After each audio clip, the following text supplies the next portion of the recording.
رئة الجزائر العاصمة وجوهرتها الخضراء، حديقة التجارب بالحامة.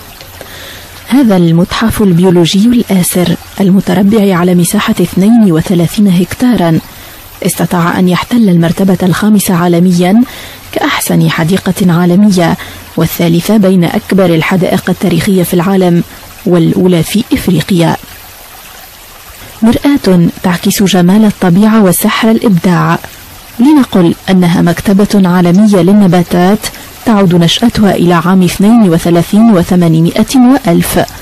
تتوسط حي بلكور بالعاصمة قرب خليج الجزائر، ما جعلها مقصدا للعائلات ومحبي الطبيعة من مختلف ولايات الجزائر، حيث يفوق عدد زائريها 1,000,000 زائر سنويا. جنة غناء وحديقة مترامية الأطراف على ضفة البحر الأبيض المتوسط، هي الأولى إفريقيا والثالثة عالميا من حيث كثرة الأشجار فيها والنباتات النادرة المقتناة من أعماق الغابات الاستوائية، وتنقسم إلى 3 حدائق كبرى.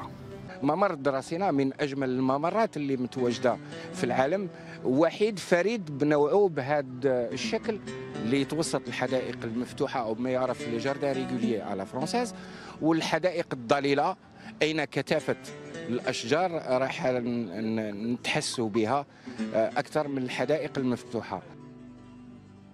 قبالة خليج الجزائر المطل على البحر الأبيض المتوسط جنة تستقطب ملايين الزوار، وهي ثالثة كبرى الحدائق في العالم التي تبوأت المرتبة 5 في الجمال والتنوع.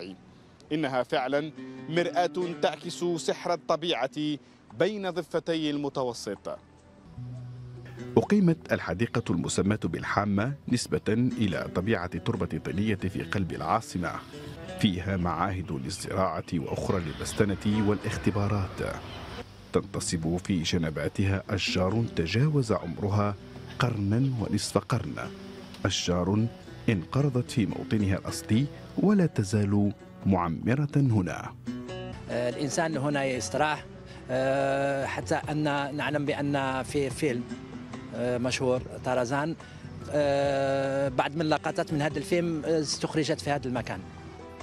الحديقة تستقطب نحو 2,000,000 زائر، وتسعى السلطات الجزائرية لتصنيفها ضمن الإرث العالمي لتكون همزة وصل بين ضفتي البحر الأبيض المتوسط.